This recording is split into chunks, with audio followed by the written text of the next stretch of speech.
Next lecture आपला आहे lecture number 4 nutrition in living organism. म्हणजे आता सजीवामध्ये न्यूट्रिशन कसं चालतं याबद्दल आपण बोलायलो. आता यामध्ये जो पहिला प्रश्न आहे, from which elements carbohydrates is made up of. आता त्या दिवशी आपण कार्बोहायड्रेटचा फॉर्म्युला पाहिला C6H12O6 आणि यावरून आपल्या लक्षात येतं की कार्बोहायड्रेट्समध्ये 3 मूलद्रव्ये असतात. पहिला आहे कार्बन, दुसरा आहे हायड्रोजन आणि तिसरा आहे ऑक्सिजन.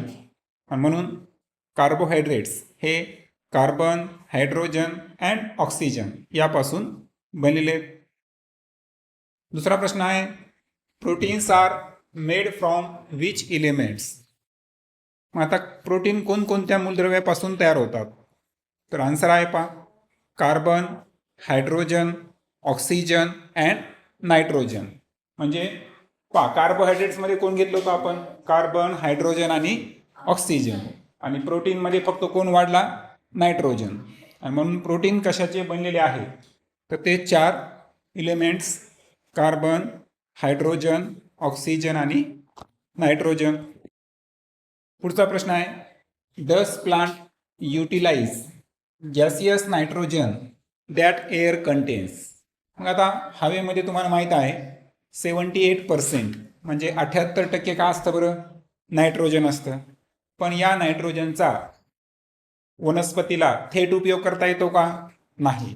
तर त्यासाठी आन्सर असेल आपलं नो.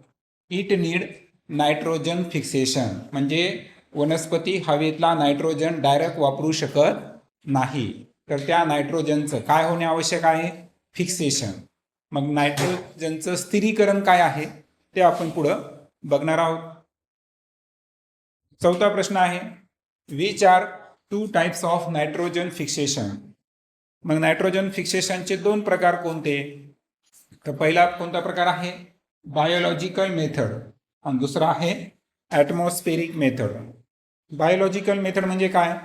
की मायक्रो ऑर्गॅनिझम असतील, सूक्ष्मजीव किंवा एखादा प्लांट असेल ॲझोला सारखा वनस्पती, यांच्याकडून जर नायट्रोजनचं फिक्सेशन होत असेल तर त्याला म्हणायचं बायोलॉजिकल मेथड.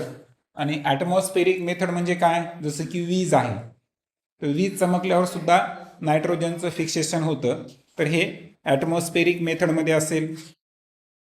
पुढचा प्रश्न आहे 5वा प्रश्न, which micro organism can do nitrogen fixation.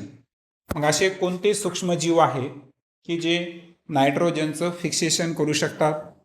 तर रायझोबियम, अझॅटोबॅक्टर, नॉस्टॉक आणि ॲनाबिना. मग 4 मायक्रो ऑर्गॅनिझमची नावं सांगितली मी तुम्हाला. आपल्या सिलेबसला 2च आहे, 2 एक्स्ट्रा सांगितले. तर असे मायक्रो ऑर्गॅनिझम जे नायट्रोजनचं फिक्सेशन करू शकतात ते आहेत रायझोबियम, अझॅटोबॅक्टर, नॉस्टॉक, ॲनाबिना. 6वा प्रश्न काय आहे, which plant can do nitrogen fixation. अशा कोणत्या वनस्पती आहेत की जे नायट्रोजन फिक्सेशन करू शकतात? तर त्या वनस्पतीचं नाव आहे अझोला. काय आहे? अझोला नावाची जी वनस्पती आहे ती सुद्धा नायट्रोजनचं फिक्सेशन करू शकते. पुढचा प्रश्न आहे, व्हॉट इज नायट्रोजन फिक्सेशन. मग आता नायट्रोजन फिक्सेशन काय आहे? तर व्याख्या दिली तुम्हाला, conversion of atmospheric nitrogen into nitrates and nitrates. आता आपण सांगितलं की वनस्पती हवेतला नायट्रोजन वापरतात का? नाही. तर त्याचं काही कंपाऊंडमध्ये रूपांतर होणे आवश्यक आहे. ते कंपाऊंड आहे नायट्रेट आणि नायट्रीट. कोणते आहेत? नायट्रेट आणि नायट्रीट. त्यानंतर 8वा प्रश्न आहे, atmospheric nitrogen is fixed by which environmental factor. म्हणजे वातावरणातला कोणता असा घटक आहे की जे नायट्रोजनचं फिक्सेशन करू शकतो? तर उत्तर आहे लाइटनिंग. जेव्हा वीज चमकते ना तेव्हा हवेतल्या नायट्रोजनचं फिक्सेशन होत असतं. 9वा प्रश्न आहे आपला, at which location rhizobium are found. आता आपण पाहिलं की रायझोबियम हे असे मायक्रो ऑर्गॅनिझम आहे की जे नायट्रोजनचं फिक्सेशन करू शकतात. मग हे कुठं असतात? हे कुठं असतात? At root nodules of leguminous plants. Leguminous plants म्हणजे काय? शेंगा येणाऱ्या वनस्पती, जसं की भुईमूग. तर यांच्या मुळांच्या गाठी असतात का, रूट नोड्युल्स, तर त्या ठिकाणी रायझोबियम हे प्रेझेंट असतात. म्हणून रायझोबियमचं लोकेशन काय आहे? At root nodules of leguminous plants. मग आता वरती आपण ॲटमॉस्फेरिक नायट्रोजन बद्दल बोललो होतो, त्याच्यावर आधारित प्रश्न आहे. Write 3 compound form by lightning during nitrogen fixation. म्हणजे वीज जेव्हा चमकते, नायट्रोजनचं फिक्सेशन होताना कोणते 3 संयुगे तयार होतात, कंपाऊंड? तर पहिला आहे NO. NO म्हणजे नायट्रिक ऑक्साईड. दुसरा आहे NO2 नायट्रोजन डायऑक्साईड. आणि तिसरा आहे HNO3 म्हणजे नायट्रिक ॲसिड. असे हे 3 आहेत. सो वीज जेव्हा चमकते तर नायट्रोजनचं फिक्सेशन 3 कंपाऊंडमध्ये होते टप्प्याटप्प्यानं. पहिल्यांदा काय? नायट्रिक ऑक्साईड, दुसऱ्यांदा नायट्रोजन डायऑक्साईड आणि तिसऱ्यांदा नायट्रिक ॲसिड.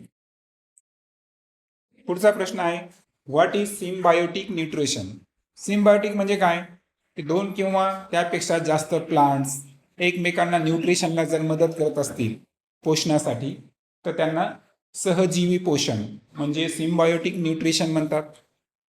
पहा, Wien 2 or more different type of plant live together to fulfill their needs of nutrition, it is called as symbiotic nutrition. म्हणजे 2 किंवा त्यापेक्षा जास्त प्लांट आहेत, ते काय करायले? एकत्र राहिले. कसे राहिले?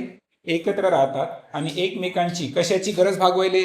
न्यूट्रिशन, पोषणाची गरज भागवायले. आणि म्हणून या पोषणाला काय म्हणायचं? सिम्बायोटिक न्यूट्रिशन, सहजीवी पोषण. त्यानंतर 12वा प्रश्न आहे, write example of symbiotic nutrition.